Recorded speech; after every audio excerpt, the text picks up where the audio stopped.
श्री कृष्ण कन्हैया लाल की जय। श्री निजानंद स्वामी की जय। श्री प्राणनाथ प्यारे की जय। वर्णन करु रे रूह जी, हके तुम शिर दिया भार। अरस किया अपने दिल को, माहे बैठाओ कर श्रृंगार।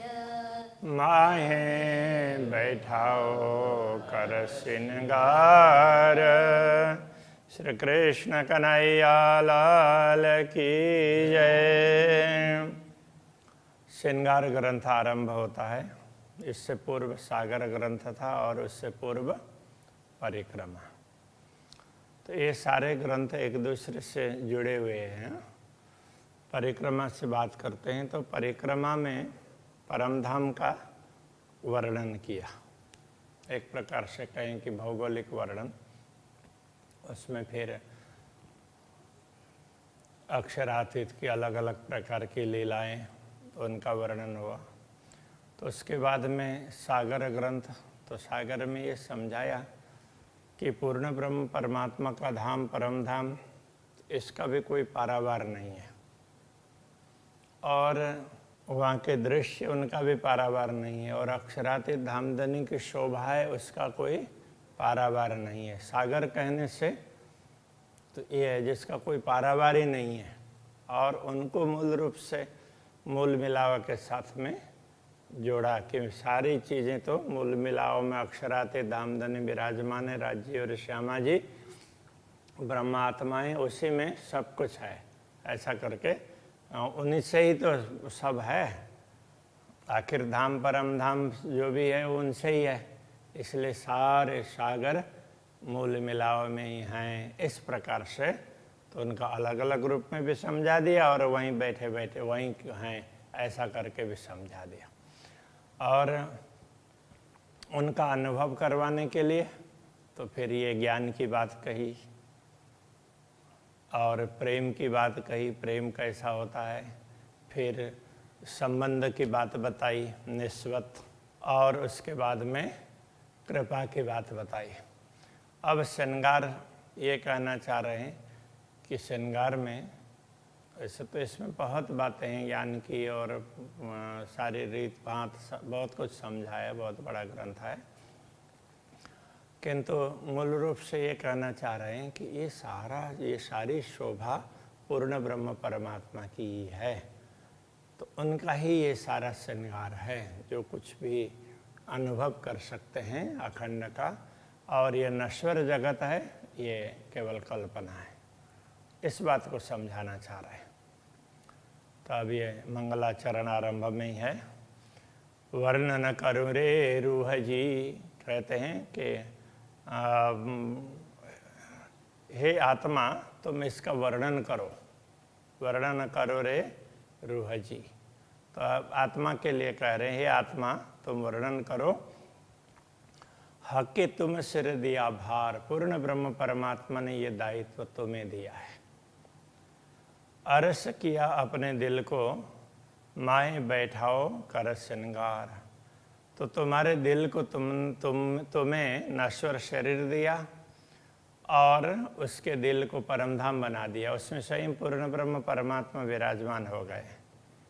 इसलिए अब माए बैठाओ कर श्रृंगार, उनको पूरी उनकी शोभा के साथ में उनको अपने दिल में बैठाओ और फिर उनके श्रृंगार का वर्णन करो, उनके स्वरूप का वर्णन करो।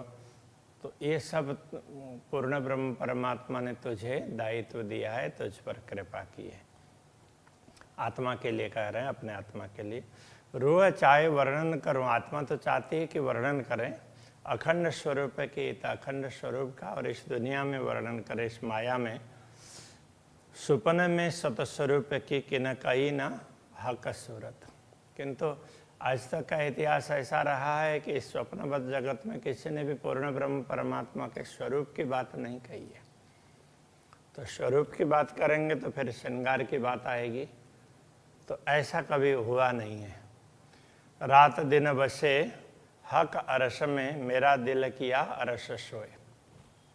रात दिन कहने का तात्पर्य सदा सर्वदा। वैसे तो पूर्ण ब्रह्म परमात्मा दिव्य धाम में ही रहते हैं, फिर भी उन्होंने मुझे ये दायित्व सौंपा, तो मेरे दिल में बैठ कर के उन्होंने इस दिल को भी धाम बनाया है।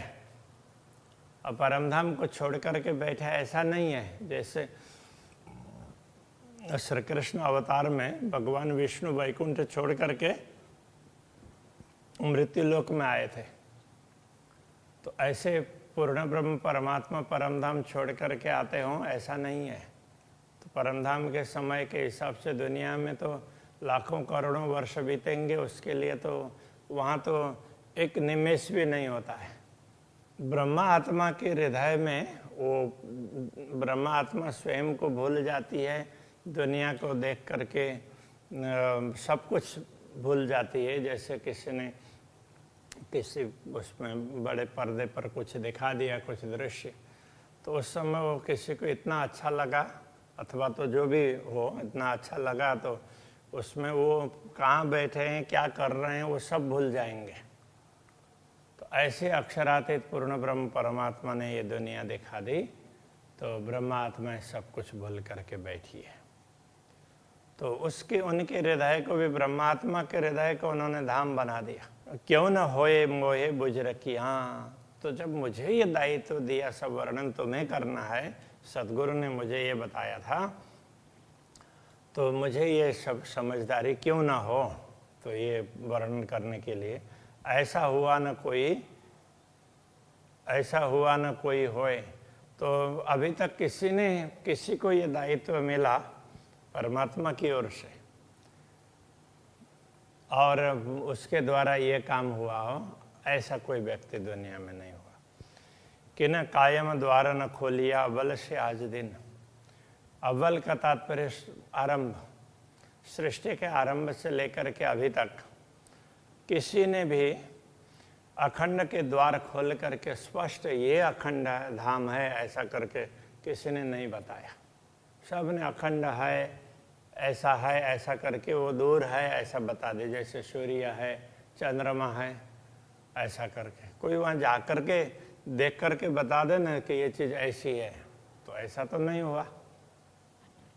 इस प्रकार से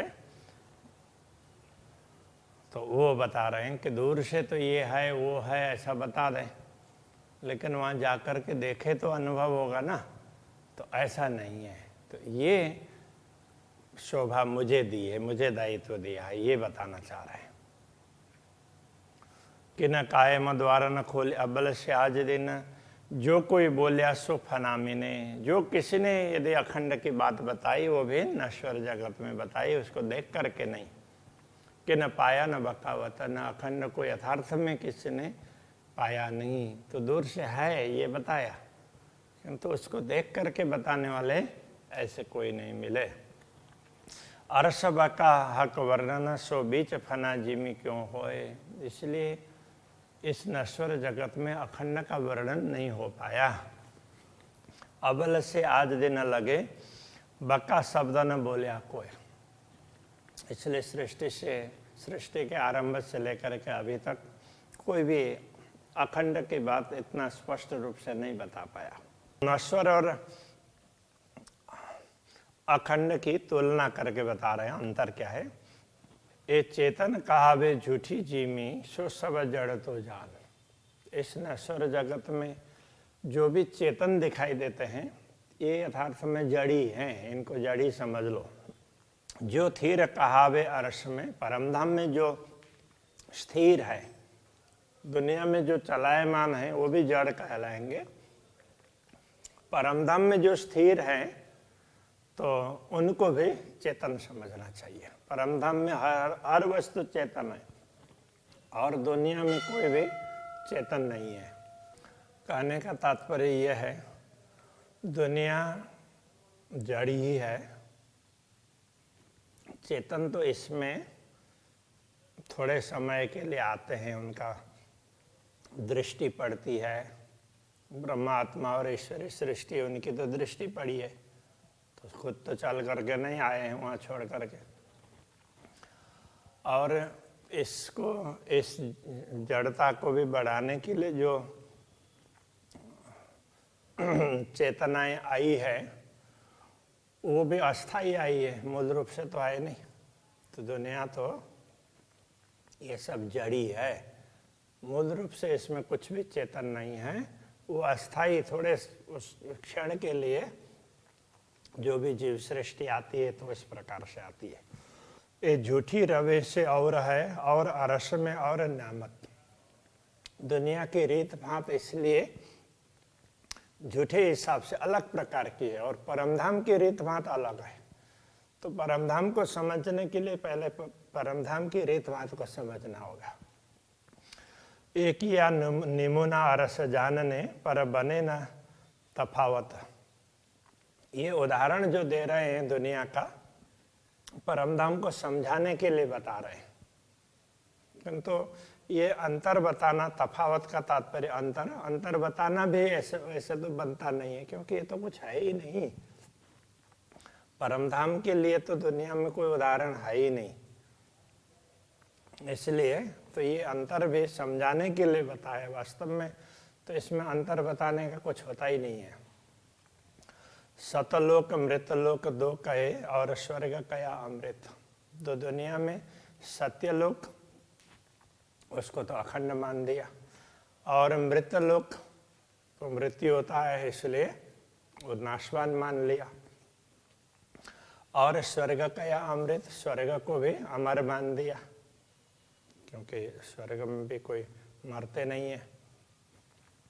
जब सारा स्वर्ग ही नाश हो जाता है तो फिर कहाँ चले जाएंगे। तो वो क्या है कि मृत्यु लोक में जो रात दिन मरना जीना होता है, तो उससे स्वर्ग में फर्क है। उस बात को समझना जरूरी है। किंतु सामान्य लोगों को ये मालूम है स्वर्ग में मरते नहीं है, अमृत पिया तो अमर हो जाएंगे। इसलिए सुखदेव जी के सामने भी देवता लोग अमृत लेकर के आए थे। इसको तो राजा परीक्षित को तो मृत्यु का भय है, तो ये अमृत पिला दीजिए, तो उसको मृत्यु का भय नहीं रहेगा।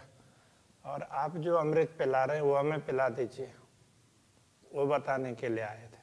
जो नीके किताबें देखिए तो ये सब उड़े से असत। यदि इन्हीं दुनिया में जो प्रचलित धर्म ग्रंथ हैं, उन्हीं ग्रंथों को यदि भली भांति विचार करें, उसका तलस्पर्शी अध्ययन करेंगे, तो पता चलेगा कि ये जो जिसको सतलोक कह रहे हैं, जिसको अमर कह रहे हैं, स्वर्ग को और मृत्यु लोक, के सारे नाश होने वाले हैं। इन्हीं ग्रंथों में बताया है। इन झूठी जिमी में कहता हूँ साँच झूठ है दोए। इस झूठी जिमी में भी कह रहे हैं साँच और झूठ। यहाँ भी कुछ वस्तुएं काफ़ी देर तक टिकने वाली होती है, इसलिए वो सत्य जैसी लगती है, और जो कुछ चीज़ें हैं क्षण क्षण में बदलती रहती है, इसलिए वो असत्य जैसी लगती है। अब आगों अर्श के देखिए तब इनमें न साचा कोई। तो परमधाम की दृष्टि से देखा जाएगा तो दुनिया में कोई भी सत्य नहीं है। दुनिया की दृष्टि से देखेंगे तो कुछ सत्य लगता है और कुछ असत्य लगता है। परमधाम की दृष्टि से देखेंगे तो कुछ भी सत्य नहीं है। अरस हमेशा कायम, परमधाम तो अखंड है, सदा सर्वदा। ये दुनी न तीनों काल, दुनिया का अस्तित्व तीनों काल में नहीं है। हुआ है ना होए सी, तो क्यों दीजिए अरस मिसाल। तो न तो ये दुनिया, न तो इसका कोई उदाहरण दिया जा सकता है, ना हुआ है, ना होए सी, न भविष्य में होगा। इसलिए परमधाम के साथ परमधाम के का उदाहरण दुनिया में दिया ही नहीं जा सकता। तो अथवा तो परमधाम के लिए दुनिया का मिसाल का तात्पर्य उदाहरण दिया ही नहीं जा सकता। ये बारीक बातें अरस की इत दिल जुआ पहुँचे नाए। परमधाम की बहुत ही सूक्ष्म बातें हैं, गूढ़ बातें हैं, तो वहाँ तक ये दिल और वाणी नहीं पहुँचते, मन और वचन दोनों ही नहीं पहुँचते। ए हुक्म कहवे हक का इल्म हुक्म के माँ है। जो कुछ बताया जा रहा है ये पूर्ण ब्रह्म परमात्मा के आदेश से कहा जा रहा है, और ये ज्ञान है पूर्ण ब्रह्म परमात्मा के आदेश के अधीन है। सत सुख के स्वरूप में कई आनंद आराम, तो परमधाम के स्वरूप में कई सत्य सुख है। इन सार में कई सत सुख, सो मैं निर्णय करो निर्धार बोलते हैं ना, तो इसमें कई सुख है। तो परमधाम के स्वरूप में कई आनंद आराम, अनेक आनंद, जितना समझ लो पारावारी नहीं है आनंद का, शांति का। कई खुशहाली खूबियाँ, कई खुशहाली खुशियाँ खूबियाँ, ऐसी विशेषताएं। अंग छूटे ना आठों जाम, तो वो आनंद तो आठों याम तो दिल से छूटता ही नहीं है। अरस सबे है चेतन, परमधाम में सब कुछ चेतन है। हर चीज में सब गुण, प्रत्येक वस्तु में सब प्रकार के गुण मिलेंगे। सब न्यामतें एक चीज में कमी न माए कि न, किसी एक में भी सब प्रकार के गुण मिलेंगे। इसलिए कमी न माए कि न, परमधाम में किसी प्रकार की कमी नहीं है। इन झूठी जीमी में वर्णन सत्य स्वरूप को कहो न जाए, तो सत्य स्वरूप का वर्णन दुनिया में हो नहीं सकता। जो कबू कानों ना सुनी, जो कभी कान से भी नहीं सुना है, सो क्यों जीव हृदय समाए, तो वो हृदय में वो बात जीव के हृदय में कैसे टिकेगी। जो कभी सुना ही नहीं सुना होगा तो उसको कैसे स्मरण कर पाएंगे। ये कहना चाह रहे हैं, दुनिया की रीत से तो ये नहीं हो सकता। इसलिए ये लीला जाने सृष्टि ब्रह्म की, परमधाम की लीला तो ब्रह्म सृष्टि ही जान सकती है। जाए पहुँचा होए तारतम्य, उसमें भी वही ब्रह्मात्मा जान सकती है जिसको तारतम मिला है और तारतम को जिसने समझ लिया है। ये दृष्टि पूर्ण तब खुले जाए अबल आखर इलम, जब ये दृष्टि पूरी खुल जाती है, ये दृष्टि पूर्ण तब खुले तो जाए अव्वल आखर इलम, तो जिसको अव्वल का तात्पर्य आरंभ, तो सृष्टि के आरंभ से लेकर के सृष्टि के आरंभ का ज्ञान भी जिसको प्राप्त हुआ हो, तो अभी तक जो परंपरागत रूप से चल रहा है, और इन कहने का तात्पर्य धर्म ग्रंथों का ज्ञान भी हो, और उन धर्म ग्रंथों का रहस्य खोलने के लिए तारतम ज्ञान आखिर में आया है, तो उस ज्ञान का भी जिसको पता हो तो वो इन सारे रहस्यों को बता सकते हैं। ये कहना चाह रहे हैं, उनकी दृष्टि खुल जाती है तो वो उसको परमधाम का वर्णन कर सकते हैं। तो ये ब्रह्मात्माओं को शोभा दी है। कहे वेद वैराट कछुए नहीं, यथार्थ में देखो तो वैदिक ग्रंथों में कहा है कि विराट कुछ भी नहीं है। जैसे आकाश फूल, ये सारा ब्रह्मांड, जैसे आकाश का फूल बोल देते हैं, तो आकाश में फूल होता ही नहीं है, तो बोलने के लिए बोल दिया, कुछ नहीं है ये कहने के लिए बताया। ये 14 तबक जरा नहीं, तो ये 14 लोक का भी कोई अस्तित्व नहीं है। ना कछु डाल न मूल, तो इसका न तो शाखाएं हैं, न मूल है, न कुछ है। श्री कृष्ण कन्हैया लाल की जय। ना कछु डाल न मूल, ना कछु डाल न मूल, कहे वेद वैराट कछुए नहीं, कहे वेद बैराट कछुए नहीं। जैसे आकाश फूल, जैसे आकाश फूल, ए 14 तबक जरा नहीं, ए 14 तबक जरा नहीं। ना कछु डाल न मूल, ना कछु डाल न मूल, ना कछु डाल न मूल। कृष्ण कन्हैया लाल की जय। सतगुरु महाराज